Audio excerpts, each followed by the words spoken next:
Hello and welcome to Making Creativity Pay, the podcast where we talk to people in creative industries about how they promote and market their work. I'm Dan Barnett, and this episode I spoke with comedians Adele Cliff and Katie Pritchard. We talk about the daily topical comedy show, Adele's work in progress show, and Katie performing as Sir Elton Scone. We talk about puns, promotion, and lots more. I started by asking them to give a brief introduction about themselves, although that didn't quite go to plan. Joined in the studio today by two guests. I don't know if you want to introduce yourself, or indeed, as you said, each other. Hello, that's Katie Pritchard. And this is Adele Cliff. Yay. Cool. I don't know if, you wanted to switch it back the other way now and give a quick kind of 30 seconds or so on kind of who you are and what you're taking to the Fringe. Katie is a brilliantly talented musical comedian who makes incredibly creative shows that get many, many 5-star reviews, and they're brilliant. She's won the Musical Comedy Awards. She's been on Harriet Hill's Club Night. She's done all sorts of things. She's also a brilliant musician when she's not been hilarious, but mostly she's just really, really hilarious and creative and funny. Thanks, Adele. This is Adele. She's fine. This is Adele, who writes wicked cool jokes, and they're always top singers, and I don't know how her brain does it. And you've won the pun championships, and the only woman to Hopefully not only. The first woman to have ever won the UK pun championships. And Adele is doing actually 2 shows up at Fringe, so we're doing one together, which is called, get ready, Adele Cliff's Topical Early Late Show with Adele Cliff. That's me. And also a work in progress. I'm also doing a work in progress. And Katie's show is called Katie Pritchard is Sir Elton Scone. Fantastic. Yeah, I mean, whenever I do these and I ask people to introduce themselves, some people kind of go, I have to define who I am in 30 seconds. That'd be quite difficult. So you've kind of taken the cheats way and done the other person. Because talking about yourself is hell. So I'd much rather tell everyone how great Katie is and be like, I'm also really funny. You've both got your own shows and, yes, doing a show together as well with Will as well. So what was the kind of thought behind, I want to do a early topical late show? The thought was the name changed based on the time slot I was given. I didn't go to them and go, give me a time that's not late but not like in between. But the thought other than that was I like topical jokes, but, obviously they expire, so they're not normally useful for Edinburgh shows. And I like American late night shows, and I think that that's a format that would work well at the Fringe. Yeah. And it is really cool. Like the first preview we did at Leicester, we filmed, but I had to say to Adele after, I was like, I don't know if you can clip it up or it'd be useful, because I'm literally in the corner losing my mind about how Adele's written all these hilarious jokes in 24 hours. Like I couldn't process it. It was, luckily that clip was completely unusable anyway. So I was literally like, in the corner. So I think it's a format that really suits you, Adele. Thanks, Katie. You're so Katie's welcome. a house band. Yeah. Because she's talented enough to be a whole band herself. Yeah.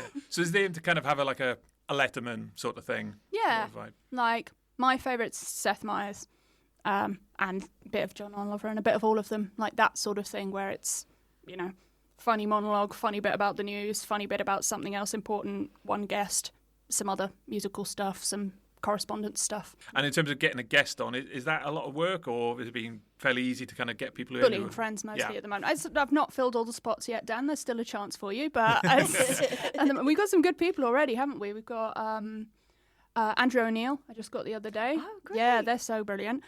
We've got Sakita, who you've had on before. We've got Sarah Keyworth. We've got Esther Manito. We've got, who have I forgotten? Beck Hill, yeah. This is news about the list, because all I've done is go, we should get all of our friends on. So I actually haven't heard who's booked. We got all those people, and and John Luke Roberts. Oh, yeah. Yeah. And we're going to have Rob Kemp. I just have to work out what date that's on. We've got lots of good people. Yeah. Yeah. And so, yes, you've kind of, in terms of kind of promoting it, obviously, yes, having a topical show means it's the complete opposite of what everyone else does at Fringe, where they kind of hone one thing and then, perfect it, whereas yours is going to be a lot more freewheeling. Do you like that kind of challenge? Yes, but I don't know how to promote it, but that's I'm paying someone else to help me with that. But I think that's the whole point, is it's sort of a writing exercise basically. I really love writing a normal Edinburgh show, that's done and that's perfect when you take it up there exactly as you want it. But, I also like, people enjoy jokes when they can tell they're new. And topical stuff is easy to tell that because it was about something that happened that day. It must be new. Yeah.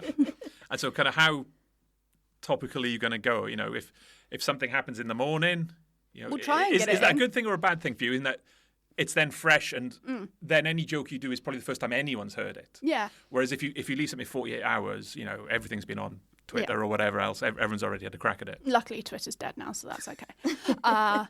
We're going to try and be fairly quick. We'll probably have a cut-off point where we're like, if something happens at 2 p.m, it might not make that day's show unless we can write something really quick about it. But it'll be in the next days. We just really hope nothing exciting happens while we're all doing our other shows, which is between the hours of 2 and about 4:30. Yeah, that's the hours when nothing can happen. If no news can happen, then that would be great. 7:20, that's right. So that's kind of, that is. It's early late. That's probably a nice start. Yes, because there's always that kind of balance between venue and time. You've probably got like the perfect time, the perfect venue, but there always has to be something that gives. Usually, what in your mind is the most important? You think a good place, you can get people in any time. I wouldn't really say yes to something that I thought was massively lacking in either of them because it's a silly thing to do and a silly way to ruin your show is to hobble it that early on with a problem like that. But I think the location is probably the easier thing. I mean, I've done all my shows in a really similar area. You've done lots of different places. Yeah, all around. And it's interesting to learn with each venue how to fill it up, like where the audience is coming from and stuff like that. So I'd say, you're right. You want to get a good time that suits your style of show in a place that there's going to be people there. Otherwise, that's the two dream scenarios.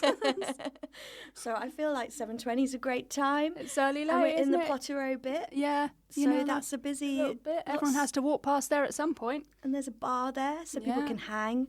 Come and join us. It'll be great. Yeah. Are you saying you're not overly keen yourself in doing the promotion bit? I don't mind promoting my show in the sense that I'm happy to work on the flyers and give them out after spots and things like that, but I don't do a huge amount of social media stuff, so I don't want to. Some people are really good at stuff that works very well there, and other people, like me, are not. Yeah. And so, yes, you've got a work in progress as well. And then, Katie, you're on 340. Yes, Got 340 with Got Sir one Elton right. Scone. I felt like that's a good time for a cooking-based show. Yeah. Everyone's having afternoon tea. Yeah, exactly. Yeah. It's a perfect time for a scone. Obviously, the elephant in the room of that is that for the people who say scone.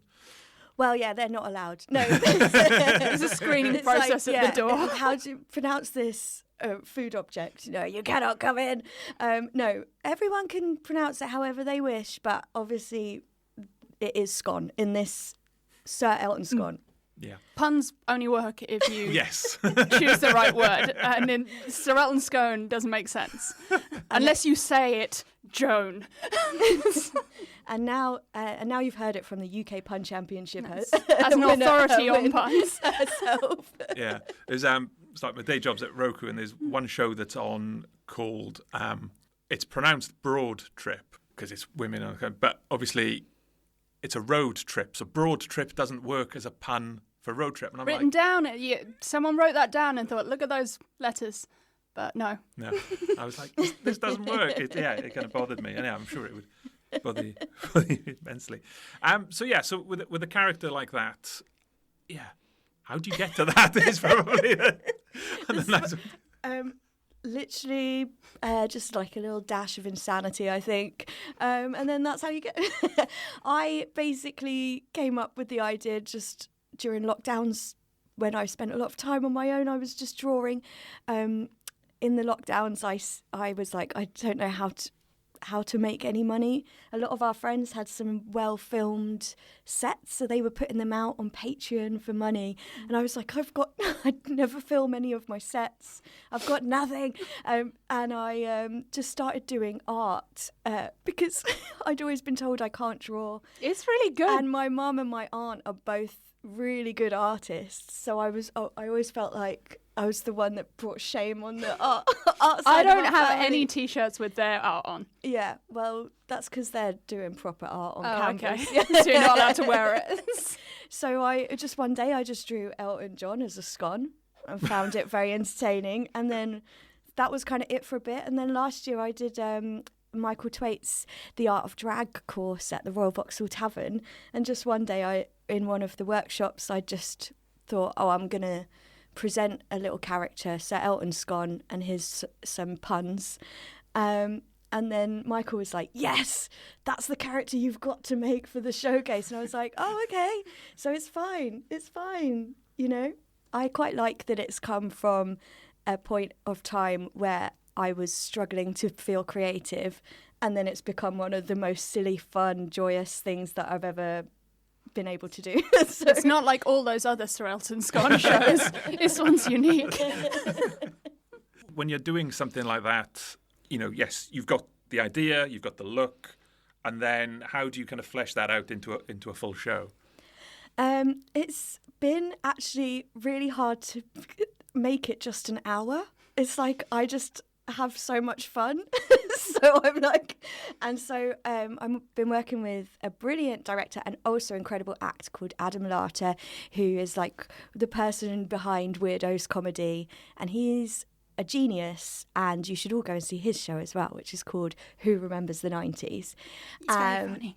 And he kind of helps me to be like,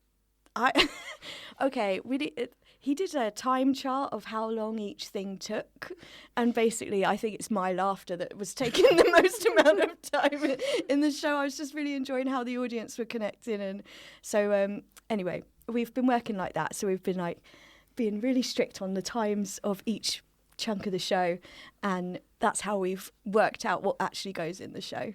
That must be easier though if you do musical stuff, because if you make a track, that is how long that bit of that show is. Normally I'd say yes, but not. This It's show Sir Elton, not. an absolute This show is maverick. Wild. It's actually very, because you haven't seen it. Not yet. So- I've seen old Sir Elton things many Yeah. moons ago, but So it's quite different in style to maybe things that I've done before. Like last year's show was basically a pop arena concert. So it was amazing. Back-to-back music. And this has a lot more interaction, and there's loads of jokes, obviously. Yeah. Because, I'm very inspired by Adele all the time.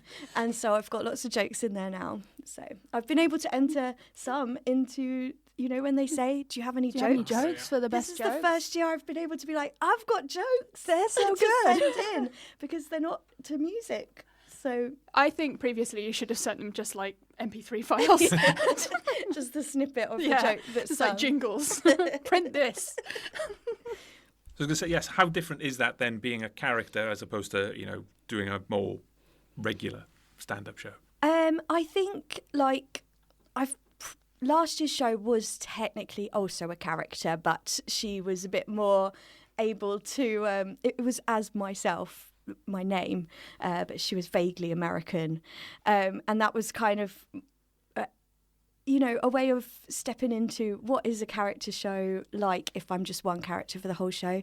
I've done it before where, every now and then I'll be like, I'm a packet of KP nuts, or I'm a spider, or whatever. And that's been really fun, but they've just been short little characters. So You did an estate agent one, didn't you? I though? did an estate agent one, yeah. I saw it, Leicester Comedy Festival. Yeah. I love that. I want to bring that one back, but I need a bigger budget than I can afford. So it's waiting until maybe To get sponsored by an estate agent? Yeah, I don't think they they'd might be on not. board with that. They Suddenly Well, as long as they don't ask too many questions. Yeah. Just, hey, or come and see it. I mean, they never come and see the properties they're meant to manage, so there's every chance they wouldn't come and see a show. We started a feud with all estate agents. Haha, take that, Foxtons. Oh, no, that's my Kick sponsor. it off. Sorry, Dan, you're alone now. I think with character stuff, it's kind of like, for me anyway, it's making a way of creating a character that the audience know how they can get on board with it, so they're not overwhelmed, I guess, by I don't know how to engage with this person. I did used to work at Crystal Maze live experience, and I think that has probably helped, because you're not on a stage there, you're literally inside the Crystal Maze, and if they don't like the character, they just completely disengage. So that was a real baptism of fire of doing any kind of character based. Are you blocking their routes so they have to witness you, or can they just walk past you if they don't like the character? Well, because I'm only 5 feet tall, I'm very small, and in the Crystal Maze, nothing is designed for anyone my height. So it's a maze for 7 foot people. It was always people. they could just look over me. I did make a massive headpiece with giant feathers on, so they had to see me. Nice. But at the first few shows, I was like, I just think they hate me, and then I found a way to no, they just couldn't see you. They just couldn't see me. I put the feathers on, and it was suddenly all they're like, oh, she's great. We just were looking 6 inches above her head and didn't realise. You're saying you took the topical show to Leicester Comedy Festival. Yeah. I mean, how was it? It was great. It was really great. We did it twice.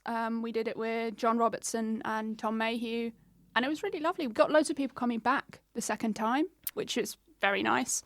So at least, fingers crossed, that can translate in Edinburgh, where people might come more than once, because those ones were a couple of weeks apart. So obviously they're completely different. And People you've got liked a it. work in progress as well at Edinburgh. But it's interesting, kind of, most people who do work in progress, it's like a week. You're doing the full month. I'm there all month. as work in progress. You're kind of Why committed. not? I mean, what to you is the kind of cut-off point to say, yes, this is going to be a show versus yes, this is a work in progress? Well, this one definitely is a work in progress, because I don't know what the beginning, middle, or end are. And those are normally key parts of a show. I would say the cut-off should be, I tend to label things previews quite late, right up until Edinburgh, normally, because I am changing things. And if I'm changing things, then it's not the final version of the show. And obviously you still tweak in the final version if you suddenly think of a better joke. But I want someone who comes to the show with the finished title to see the best version of the show. So I don't want to give it a title too early and for them to think they've seen what that show was, if they've seen half of what that show was. Yeah.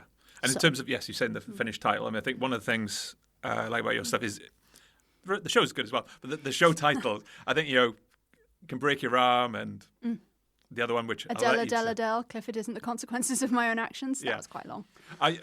When you come up with those titles, are you like, yes? I got a couple queued up. I can try them on you both. Okay. So I think the two that I'm currently playing with are Help, I've fallen off a cliff, now I'm stuck down Adele. And I hope this email finds you, Adele, no worries, Cliff not. Both strong. That's 2 shows then. Yeah, or just one really Or just one long, title. super long. Yeah. But yeah, I used to do 1 to 3 word titles, but I also think sometimes, especially with shows that like yours that are so joke heavy, having a title that really screams this is going to be joke central is actually, that attracts the right kind of crowd, right? Yeah. I mean, if you can put a joke in your title or a joke in your show description that is indicative of your style, then hopefully the people who like it will make their way to the show, which is good. And although so far my favourite show description I've seen this year is for a work in progress show, which is Beck Hill's show description, and it's just a work in progress, and her description is, because arguably seeing how the sausage is made is better than seeing a sausage. Really good. Yeah. So strong. Yeah. On that, I mean, actually, as comedians, do you enjoy more seeing a work in progress than a final show? I like seeing friends' work in progresses, because then I can watch them change things. But if I was paying massive amounts, I don't know. If I'm thinking of a comedian I don't know at all, like maybe someone from the States or something, and I'm going to see their show, I'd quite like to see the last version of it. I do like work in progresses. But Yeah. I think I quite like, I like seeing both from people that I know, because I really love to see what is their evolution of the show. Because I think that's how I like to learn. Oh, okay, so they cut out this bit and this bit, and they've added in, just as an exercise of technique and how they do their writing of their shows. I like to do that. But yeah, you're right. With somebody new, I guess I'm probably, with someone new, often going off of somebody's recommendations. Yeah. So I guess that would normally be a finished show. Also, if you don't know their style, you don't really get the fun of seeing, like, of knowing which bits of their work in progress are really very them or which bits they're just sort of throwing out there to see if they work. Like, if you watch your friend do a work in progress and they've got some really crazy jokes in there that don't fit with their style at all, it's great fun. But if you don't know the person, then you've no idea. But I guess that's from us insiders. We obviously gig all the time, so we do get to see people's work in progress in short stints when we're at gigs. But to see a full show, I'd love to see like a first work in progress, say at Leicester or London in January, February, and then the full final shebang and see what that's become. Yeah. Just be like, you get to see all the ingredients and then you're like, ta-da, here's the cake at the end. And that's nice.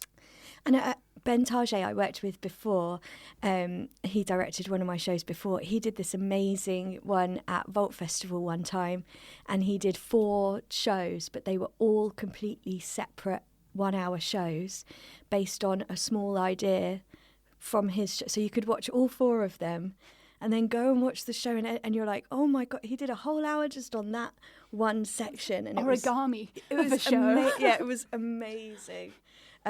So yeah, I kind of love all of that stuff. And in terms of work in progress, Adele, I saw you at the Museum of Comedy a few weeks ago. Oh, yes. With my clipboard. Yeah, kind of doing some stuff. I mean, how do you find that kind of stuff where, you've only got, I think in that case, it's only 5 minutes.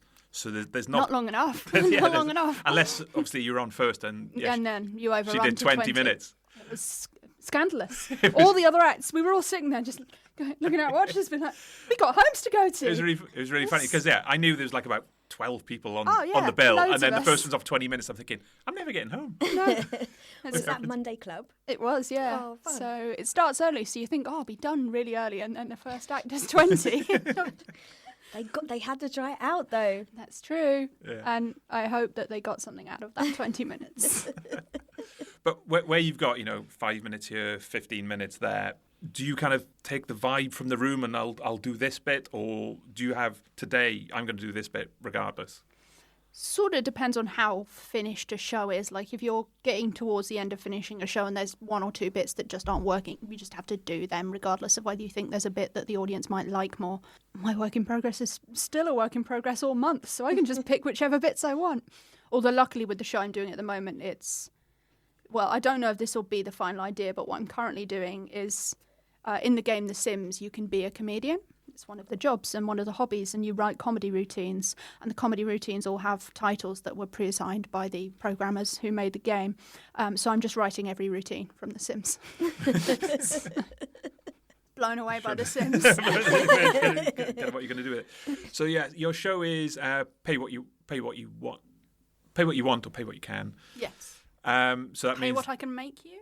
Yeah. Well, effectively, then yes, you'll have a bucket speech at the end, I guess. I mean, how are you on that kind of thing? I don't know if you do the same thing. I always set my ticket price as low as I'm allowed to set it. So, the one this year, I'm allowed to have 3. So the lowest is like £5, which is, I think, the lowest they'll let you do it. And then increments up from there. Because I wouldn't want anyone looking at the listing to think that they couldn't come based on even though it's pay what you want, if the listed ticket price is like £12, £15, I wouldn't want someone who can't afford that to think it's not for them.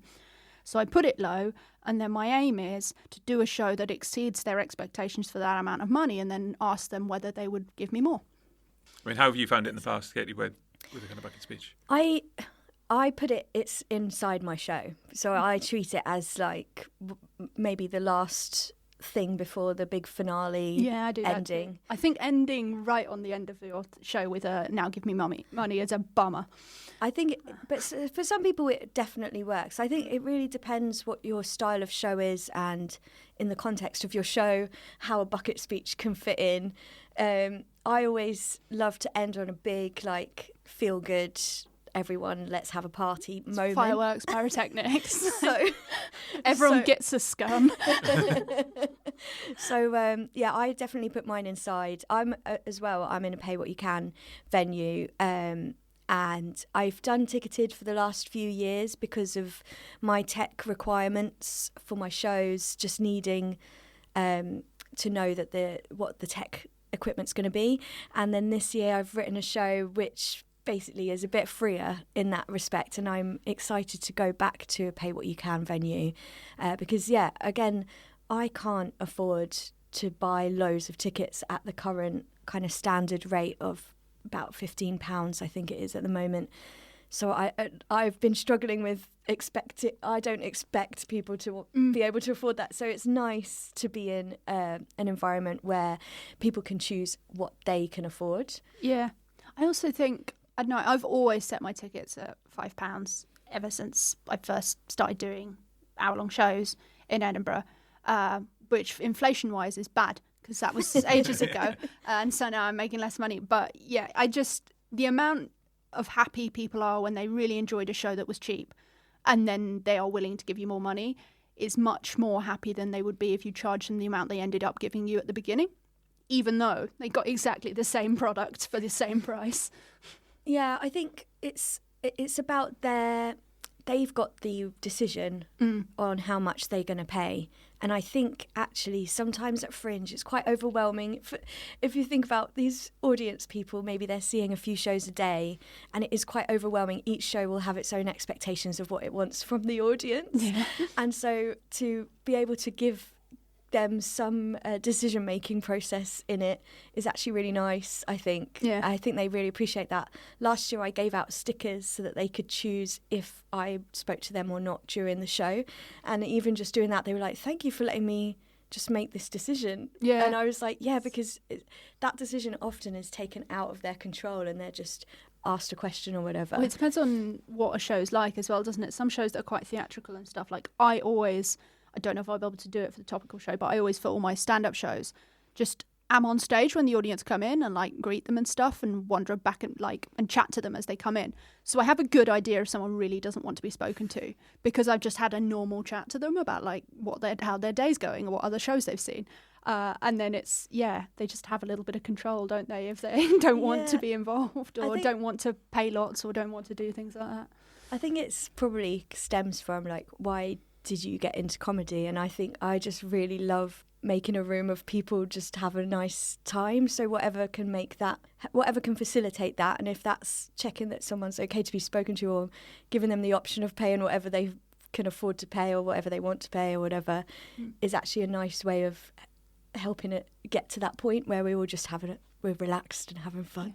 Also, an audience member who only paid whatever minimum price you have, like £5, or came in on Pay What You Want and paid less than £5 on the way out, but really liked the show, but paid that much because they couldn't afford more, is way more likely to recommend your show. So you make more money in the end. Yeah, definitely.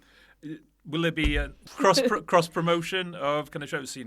At the end of the topical show, there's going to be a banner saying, don't go and see Katie or Will.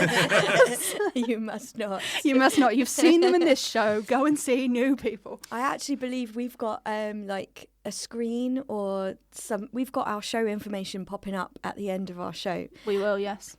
We basically support all cross-promotion. That's why we are here together and refuse to do it separately. You must cross-promote. We must. I mean, also, it's so silly not to, because once an audience, arguably for the topical show, that's somewhat unique because they are still a viable audience the next day. But normally once an audience has seen your show, they're no longer a viable audience for you because they're either weirdly too keen, which, you know what, that's still fine and very nice, but most of them aren't going to see a show twice, so they are then someone else's audience. So you might as well tell them the right people to go and see. Yeah. I always like to make a little zine with recommendations to give out to my audiences with shows that I think will have a crossover audience. So if they're like, oh, I did enjoy that, hopefully I provide them with a strong list of other contenders that can satisfy their comedy needs. Yeah, that's the cool way to do it. I cannot draw or make a zine, so last year I just gave out QR codes on a business card that led to a list really of loads of fancy. people. No, I just paid Vistaprint. That wasn't really fancy. I was like, Adele's got business cards at the Fringe. Except they're not useful after the Fringe. I didn't think about making them long-term viable. I just made them exactly for that. Yeah.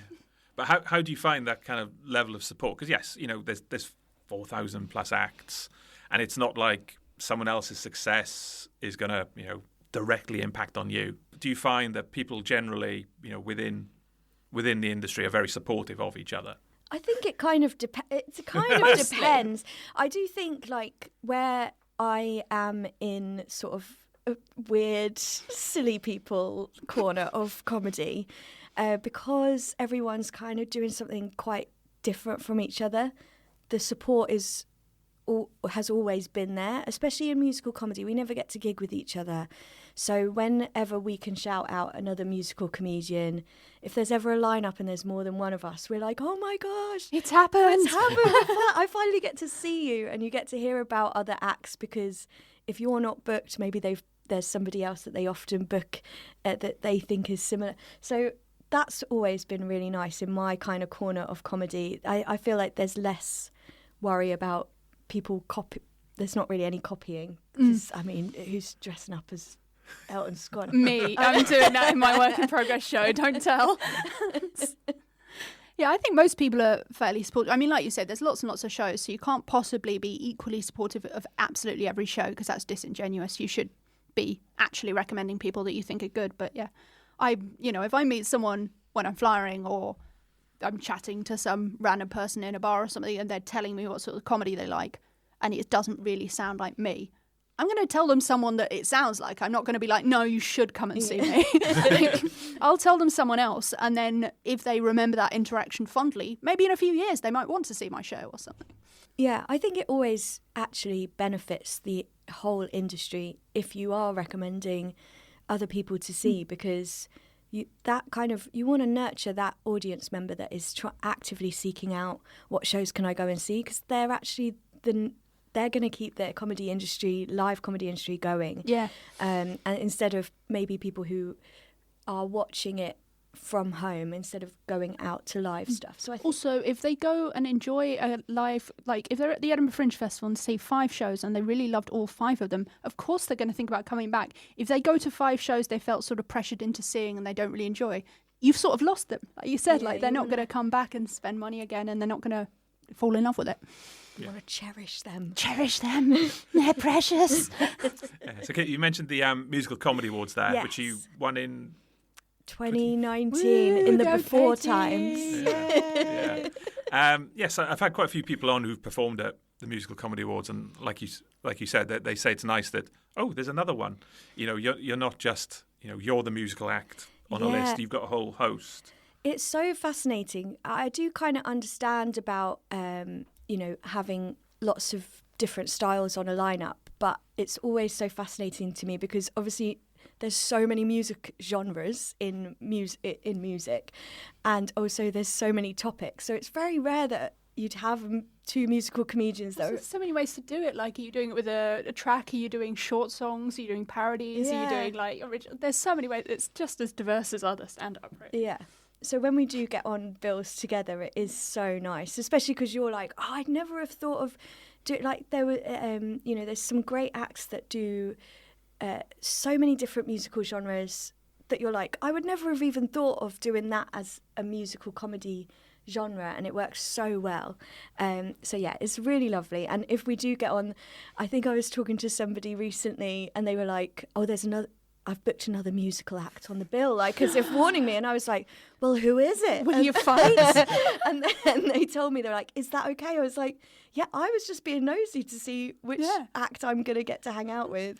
It wasn't that many years ago that this was the way with female comedians as well. Where you would be on a lineup with one other woman and they'd be like, oh, is this a charity gig? And also in musical comedy, I find it's nice and supportive. People are always up for helping each other out. I think Frank Foucault he had a really fun jam night, and he'd always invite loads of other musical acts, and we just go and jam.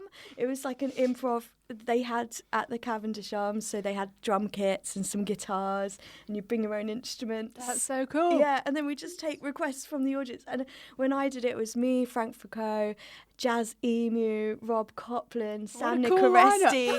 I was like, this is so fun.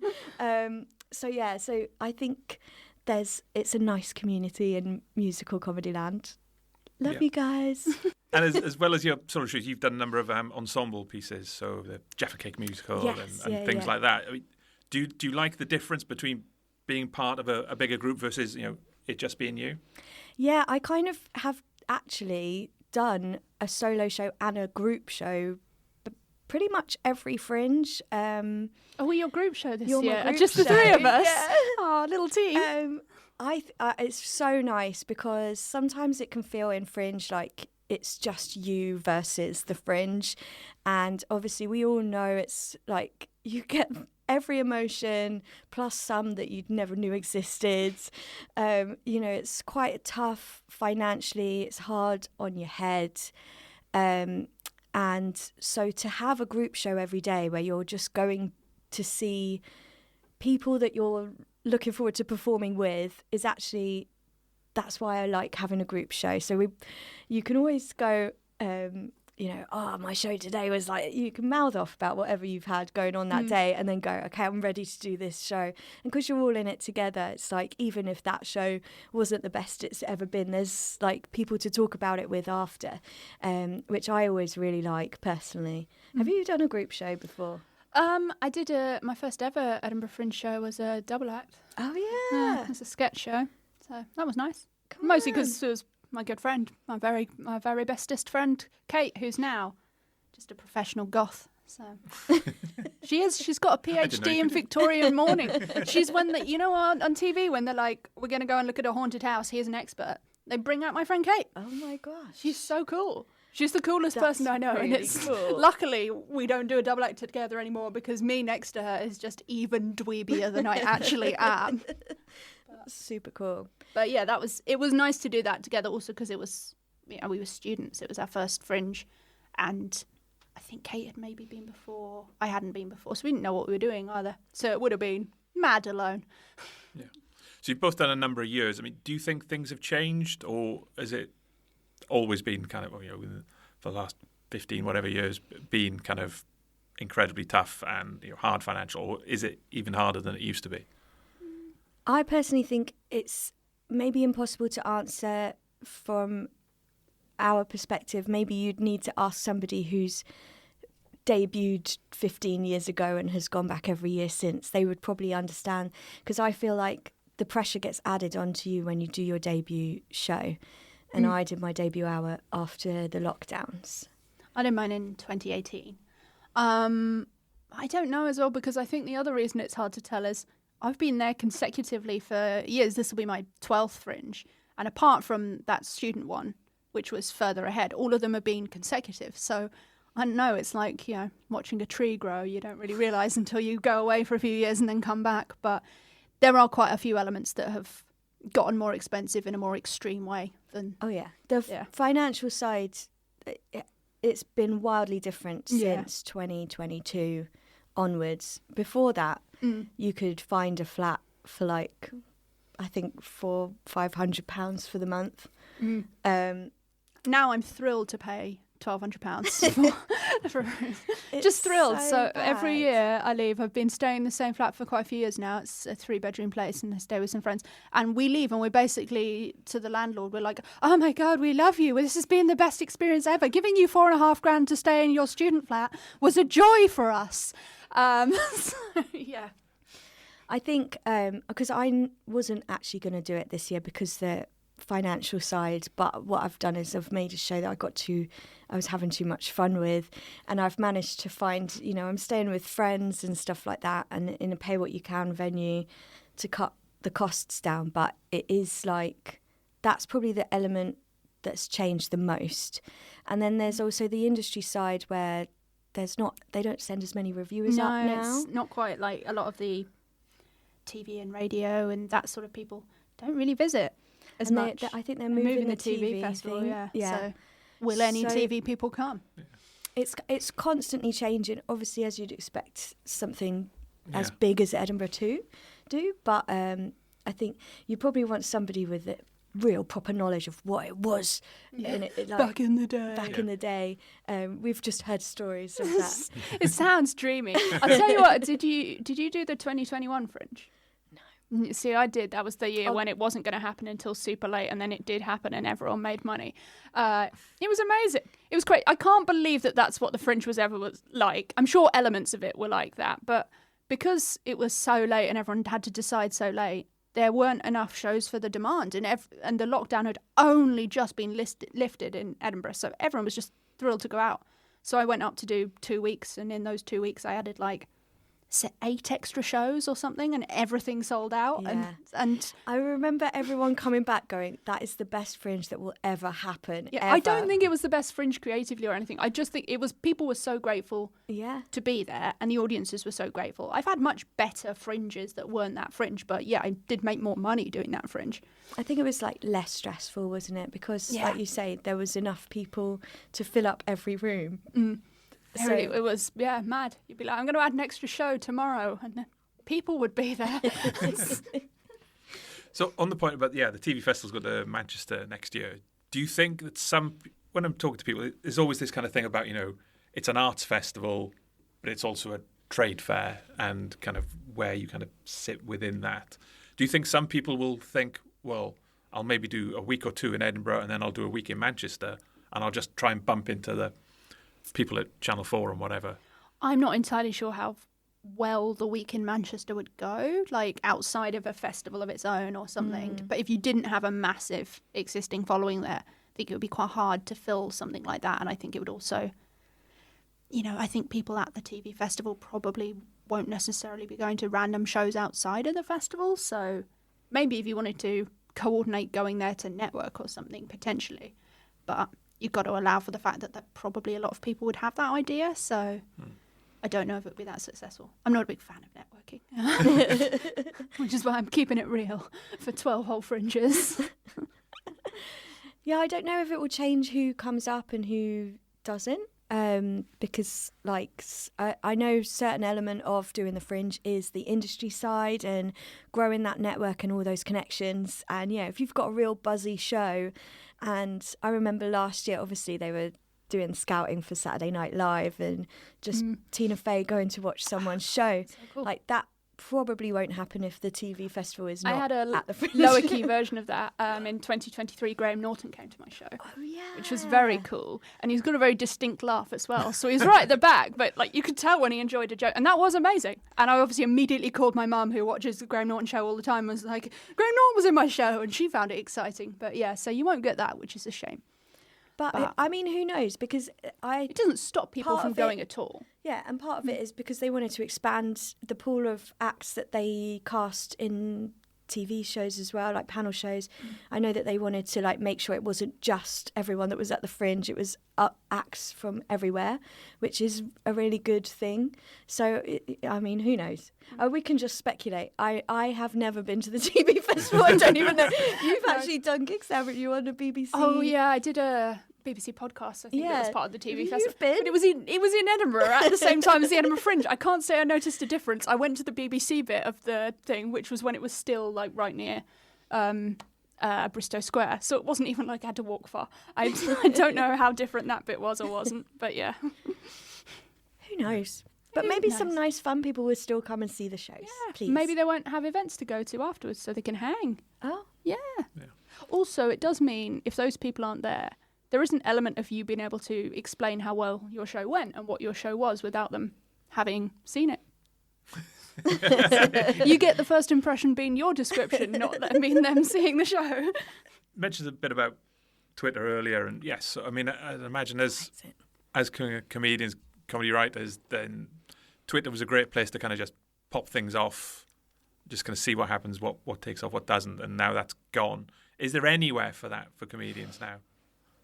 I think it depends what your style of comedy is. I think the whole Twitter thing is a shame because I know so many people got their big TV break from being relentless on Twitter and being so funny constantly. So I guess if you kind of do styles that suit videos, then you've probably got TikTok and Instagram. Yeah. It's probably the closest, but I don't know about word-based. Yeah, it's not a writer's medium, TikTok and Instagram. No. Because especially if you want to write sketches or things that are based more on the writing than the performance. Like a lot of really successful sketches online are based on a really funny character, and it's mostly written, but sometimes you improv in lines and stuff like that. But if you're really focused on the writing, what you end up doing is writing things that are very expensive to film. Like so that's not an efficient way to do it. And yeah, I don't know. I think, but that meme of, you know, when you put a photo of you at a live gig and you write out your joke.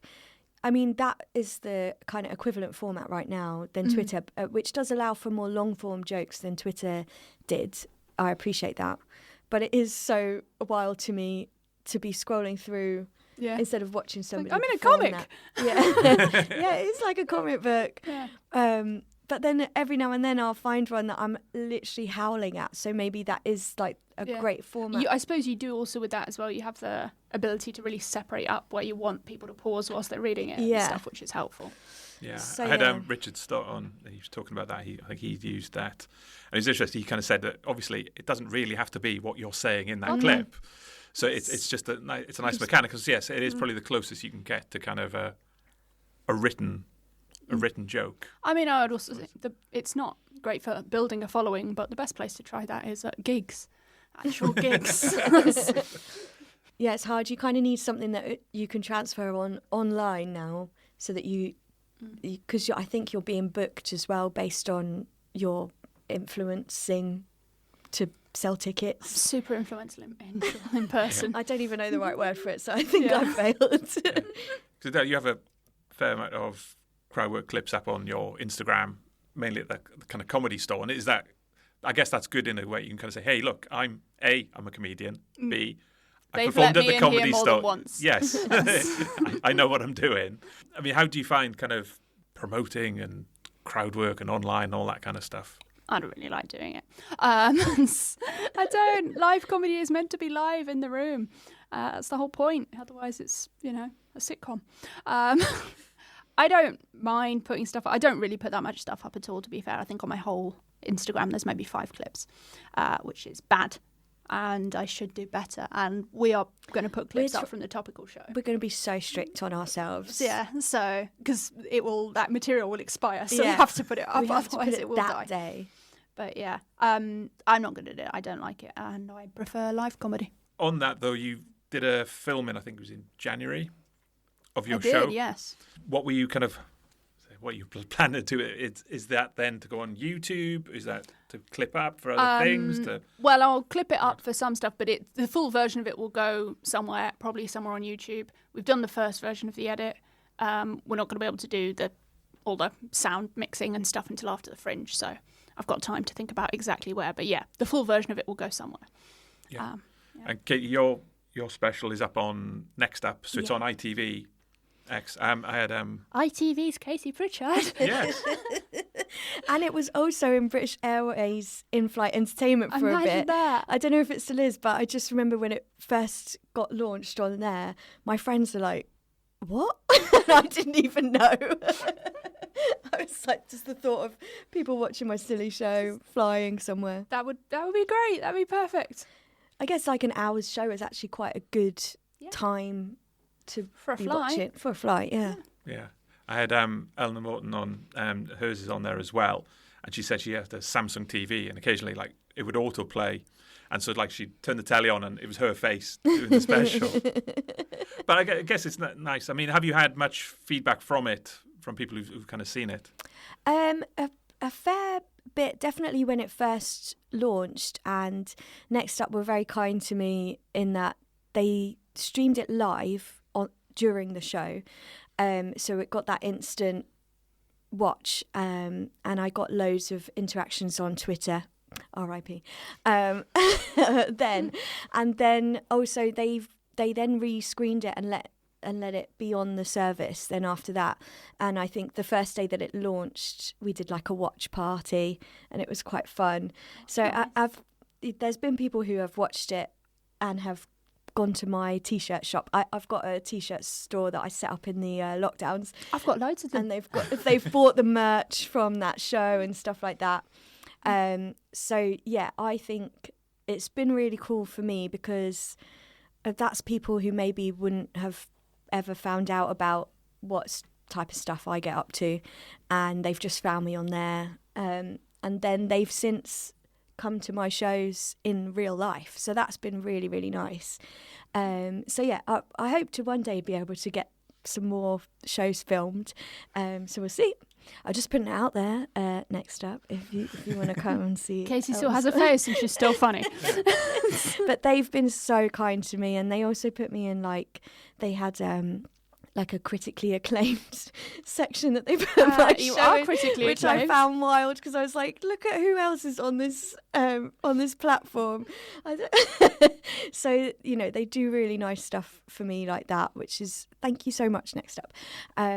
So yeah, it's really cool to me to have had that experience, and especially for my debut show. Like, Cool. No one really knew what it was going to be like. Yeah. So that was cool. And I've since met the people at Next Up in the wild as well, and I've been like, oh my gosh, guys, They exist outside of gigs. and they don't just hide behind cameras all the time. I've done a couple of gigs that were on Next Up. One of them was I don't know if it's still up there because it was like a part of Leicester Comedy Festival. I was just emceeing one of their club nights, but it was like the day after I'd broken my arm, so I couldn't use my hand.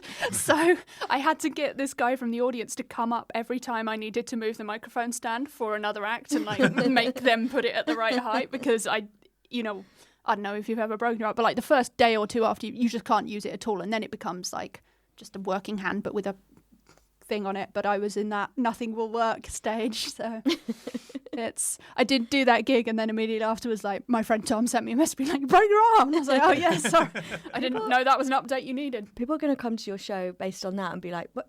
She's got hang on, two functional arms. She's not doing her microphone She's bit. not doing her microphone bit. No, I'll do it if that's what the people want. Going back to the shows, one thing I kind of ask most people is about flyering and promoting it. Katie, I don't know are you going to fly it in character? I think that's a choice for when we're there. My concern is that it's a very hot costume, because I've very cleverly / stupidly made it out of velvet curtains. So I couldn't have found The fanciest kind of curtains. a hotter fabric. That is like it. And initially the trousers were also made out of velvet curtains. And my first preview of like the full show was at Cambridge Fringe earlier this year, and it was on the first day of the heat wave. I was like, it's 30-something degrees and I'm in double velvet. I absolutely, before the show even started, I was like completely melting. So that will have to be a decision based on the weather up there. And also, because I am so small, sometimes it's a bit tricky. People they take the piss a bit. So I had a disco ball helmet for my show Disco Ball that I would wear flying, but people would try and steal it off my head. So what I don't want is to wear a costume out and it all gets stolen, which unfortunately is a very real thing that could happen to me. Yes. So it might just be me wearing something silly. Yeah, I guess the problem as well is, yes, for something that elaborate, you've only got one. So if anything happens to it, you're in trouble. Whereas, I guess a normal character, if their uniform as it was is a certain T-shirt and a certain pair of trousers, you can just buy however many pairs and then you can just exactly. kind of go. But So I might make something that is very clear about what the character is and then wear that to help. But we'll see, because if it's like temperature's fine, the crowd seems nice, maybe I will take my big hands out and about and fly with them, Nice. What about you, Adele? I'm not going to fly for these shows myself, because for the topical one, I will be working out what's the last hour before the show is like the time when you check that you know everything you're going to say. And the work in progress is at 2:00, and that slot between 1 and 2 p.m. I'm still going to be writing for the topical show, so I'm going to pay someone else to do it. I've done it quite a few times previously, and also quite a few years now I've paid for someone else to fly her, and whilst you are slightly more effective yourself, you perform for 2 hours if you flyer. And if you put all of your effort into flying really well, you definitely do the show worse. So I feel like it's the exchange of paying someone who will probably not fly quite as well as me. I found some very good flyers, but yeah, it's hard to tell in advance. Is worth it for me to do the shows better. And so do you feel that, kind of next year it'll be full on and you're going to definitely go, or does it depend on how you feel about the show and finances and all the rest of it? I haven't not been to the Fringe since 2018. No, 2016. Sorry, I did a 40-minute show and then a split bill before that. So yeah, it seems unlikely that I won't go, but maybe bit of jeopardy. What about you? You think, you'll be going every year regardless? No, I don't know. I did take a year out because I needed to prove to myself that not everything was about Edinburgh Fringe. And actually, I made the most money I've ever made in a month before. You sound so well adjusted. And I was like, oh, there's other ways, there's other things to do in August. I think it just really depends. Like this year, for example, the decision to go was like, obviously, Adele said, do you want to come do this? And we did the first I pressured preview. Casey massively. There was no pressuring. We did the first preview in Leicester. I lost my mind and I was like, I think I should go to the Fringe to do Adele's topical show because it's such a strong format for you, Adele. It's really Thanks, good. Katie. And then it also really helped that when I did my Elton Scone preview, I was like, this is so stupid. I'm having so much fun. Elton Scone's so fun because you did the Pun Championships as Elton Scone. Yeah, that was his hard launch. Yeah, exactly. That's a lot of jokes to do in a character when people are not expecting that. Yes, I couldn't actually get into at the UK Pun Championships. They do it in a boxing ring, and I actually couldn't. The classic get in. environment for puns. I couldn't get in because this costume is so massive. The hands are giant.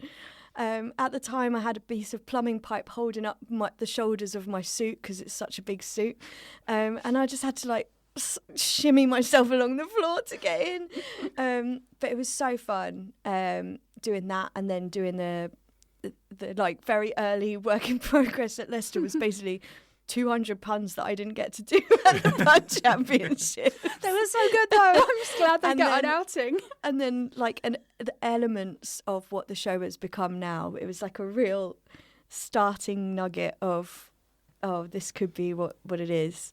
So I don't know. I'm not fixed that I have to go every single year. I think I quite like to see how I feel and what I want to do. It is such a big money thing, and for me that it's like really difficult, the financial side. So it's too expensive. Yeah. So we'll see how this year goes, and then maybe we'll see, because if I don't do it, then I can go and maybe make the most money I've ever made in my life in a month before again. But will you be happy, Katie? Will you be happy? Because there is so much other opportunities now. You've got Camden Festival, Leicester Festival, Women in Comedy Festival, Cambridge. Name a town, it's probably got a comedy festival at some point now. I was in Oxford on Friday. Lovely festival, Oxford Comedy Festival. Highly recommend. So, obviously, it's a kind of different kind of muscle you're working, doing 20, 25 shows versus doing, one show here, different show every Saturday around the country. But, do you think they get a point where you kind of think, well, I don't really need to kind of commit to 1 month. I'm better off financially and mentally from just doing every Saturday and Sunday at a different festival? I think I wouldn't do those festivals if I wasn't preparing a show to do it for something else, like for filming it or for a tour or for the Edinburgh Fringe, because those festivals are so geared towards that. And you can make a decent amount at some of them, and some of them you can barely break even. So it's a really hit and miss thing. And if you were going to go and do a show just once a week around the country, you'd do it as your own tour. You wouldn't try and coordinate with festivals, I don't think. But yeah, I don't really know what the point I'm making is here, but I was confident in all of the things I said until this point. So I guess it's like, in a way, that sentence was successful. Yeah. I guess it's how you view the festivals, isn't it? A lot of them are kind of geared towards people who are trying to preview, do work in progresses with tours and Edinburgh in mind. So I guess that's completely up to you, isn't it? But you don't have to go to Edinburgh. No. You don't have to go on a tour. You could just do lots of fun shows at other festivals. Yeah. You'd make more money doing club gigs or doing, 20-minute sets in comedy club style nights as opposed to doing your own hour-long show. Depends on how big of a venue you can command, but you'd make more consistent money doing that. It also, I think, depends on what type of act you are, because, some people are perfect for clubs. So finding that optimum 20-minute headliner set, 20-30 minutes, that you can go and take around clubs might be more interesting to you, and other people might really love the idea of creating a new hour show all the time. So I think it's anyone's game. I like the smaller festivals though, because I also think each kind of place has its own favourite style of comedy. Yeah, and each of those festivals has a real, like, before you go, you have kind of a specific idea of, like, how ready does the show need to be? Like, how up for crowd work are they? How up for this and that are they? And so. And, like, this year I went to the Rick Mail Comedy Festival. That was nice. I like that one. And it was so nice. I kind of was anticipating it might be quite fun. But as people entered, I was like, you guys are so silly. They're well up for it. They're so well up for it, the Rick Mail Comedy Festival. There's stuff like that which I, as a performer, really enjoy. Like, what is this audience expecting from this show today, coming to this town in a festival, and they've chosen my show out of the other options? What are they expecting? And it's always different at every place, so that's quite fun. And so for the topical show, do you see it having a life outside the Fringe? Whether it's don't have to try and make everything a podcast, but a podcast, YouTube, that kind of thing, or a weekly residency somewhere, or something like that. I think you should get Adele a regular BBC Radio 4 show, as well.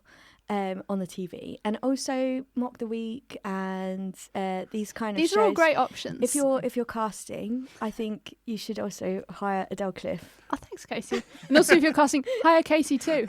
We'll have a great time together. I hope so. I'm not, like, the idea of doing it was not.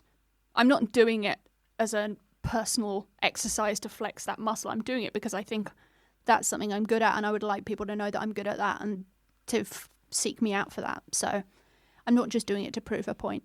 Sometimes people do a show and sometimes they're really impressive, but it really feels like they're doing a show to prove that they could do that show, like that one time. Like, the news continues to happen. I hope I can continue to write jokes about it after August. Thanks to Adele and Katie for coming onto the podcast. You can find out more details in the show notes about where to find them both online and at the Fringe. If you enjoyed this, check out our other episodes of a variety of comedians, musicians, authors and others in creative industries talking about trying to make creativity pay. Thanks for listening.